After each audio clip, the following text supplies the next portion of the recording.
Father Mapple rose, and in a mild voice of unassuming authority, ordered the scattered people to condense. The starboard gangway there, sight away to larboard, larboard gangway to starboard. Midships, midships. There was a low rumbling of heavy sea boots among the benches, and a still slighter shuffling of women's shoes. And all was quiet again, and every eye on the preacher. He paused a little, then kneeling in the pulpit's bows, folded his large brown hands across his chest, uplifted his closed eyes, and offered a prayer so deeply devout that he seemed kneeling and praying at the bottom of the sea. This ended in prolonged solemn tones, like the continual tolling of a bell in a ship that is foundering at sea in a fog. In such tones, he commenced reading the following hymn, but changing his manner towards the concluding stanzas, burst forth with appealing exultation and joy. The ribs and terrors in the whale arched over me a dismal gloom, while all God's sunlit waves rolled by and lift me deepening down to doom. I saw the opening maw of hell, with endless pains and sorrows there, which none but they that feel can tell. Oh, I was plunging to despair. In black distress I called my God, when I could scarce believe him mine. He bowed his ear to my complaints, no more the whale did me confine. With speed he flew to my relief, as on a radiant dolphin borne. Awful, yet bright, as lightning shone the face of my deliverer God. My song forever shall record that terrible, that joyful hour. I give the glory to my God, his all the mercy and the power. Nearly all joined in singing this hymn, which swelled high above the howling of the storm. A brief pause ensued. The preacher slowly turned over the leaves of the Bible, and at last, folding his hand down upon the proper page, said, "Beloved shipmates, quench the last verse of the first chapter of Jonah, and God had prepared a great fish to swallow up Jonah. Shipmates, this book, containing only 4 chapters, 4 yarns, is one of the smallest strands in the mighty cable of the Scriptures. Yet what depths of the soul does Jonah's deep sea line sound? What a pregnant lesson to us is this prophet. What a noble thing is that canticle in the fish's belly.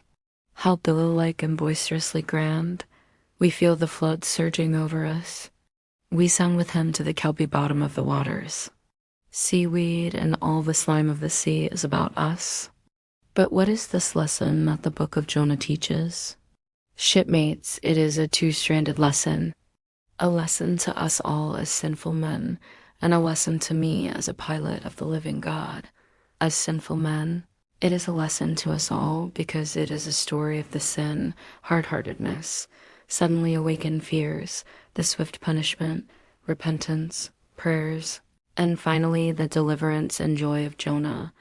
As with all sinners among men, the sin of the son of Amittai was in his willful disobedience of the command of God. Never mind now what that command was, or how conveyed, which he found a hard command. But all the things that God would have us do are hard for us to do. Remember that, and hence, he oftener commands us than endeavors to persuade. And if we obey God, we must disobey ourselves. And it is in this disobeying ourselves wherein the hardness of obeying God consists. With this sin of disobedience in him, Jonah still further flouts at God. By seeking to flee from him, he thinks that a ship made by men will carry him into countries where God does not reign, but only the captains of this earth. He skulks about the wharves of Joppa and seeks a ship that's bound for Tarshish. There lurks, perhaps, a hitherto unheeded meaning here. By all accounts, Tarshish could have been no other city than the modern Cadiz. That's the opinion of learned men. And where's Cadiz, shipmates? Cadiz is in Spain. As far by water from Joppa as Jonah could possibly have sailed in those ancient days, when the Atlantic was an almost unknown sea. Because Joppa, the modern Jaffa, shipmates, is on the most easterly coast of the Mediterranean, the Syrian, and Tarshish or Cadiz more than 2,000 miles to the westward from that, just outside the Straits of Gibraltar. See the knot then, shipmates, that Jonah sought to flee worldwide from God. Miserable man. Oh, most contemptible and worthy of all scorn. with slouched hat and guilty eye, skulking from his god, prowling among the shipping like a vile burglar hastening to cross the seas. So disordered, self-condemning is his look, that had there been policemen in those days, Jonah, on the mere suspicion of something wrong, had been arrested ere he touched a deck. How plainly he's a fugitive. No baggage, not a hat box, valise, or carpet bag. No friends accompany him to the wharf with their due. At last, after much dodging search, he finds the Tarshish ship receiving the last items of her cargo. And as he steps on board to see its captain in the cabin, all the sailors for the moment desist from hoisting in the goods, to mark the stranger's evil eye. Jonah sees this, but in vain he tries to look all ease and confidence. In vain essays his wretched smile. Strong intuitions of the man assure the mariners he can be no innocent. In their gamesome but still serious way, one whispers to the other, "Jack, he's robbed a widow," or "Joe, do you mark him? He's a bigamist," or "Harry lad, I guess he's the adulterer that broke jail in old Gomorrah," or belike, "One of the missing murderers from Sodom." Another runs to read the bill that's stuck against the spile upon the wharf to which the ship is moored, offering 500 gold coins for the apprehension of a parricide and containing a description of his person. He reads and looks from Jonah to the bill, while all his sympathetic shipmates now crowd round Jonah, prepared to lay their hands upon him. Frighted Jonah trembles, and summoning all his boldness to his face, only looks so much the more a coward. He will not confess himself suspected, but that itself is strong suspicion. So he makes the best of it, and when the sailors find him not to be the man that is advertised, they let him pass, and he descends into the cabin. "Who's there?" cries the captain at his busy desk, hurriedly making out his papers for the customs. "Who's there?" Oh, how that harmless question mangles Jonah. For the instant he almost turns to flee again, but he rallies. "I seek a passage in the ship to Tarshish. How soon sail ye, sir?" Thus far the busy captain had not looked up to Jonah, though the man now stands before him. But no sooner does he hear that hollow voice than he darts a scrutinizing glance. "We sail with the next coming tide," at last he slowly answered, still intently eyeing him. "No sooner, sir?"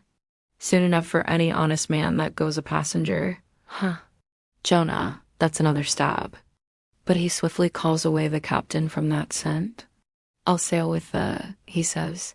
"The passage money, how much is that?"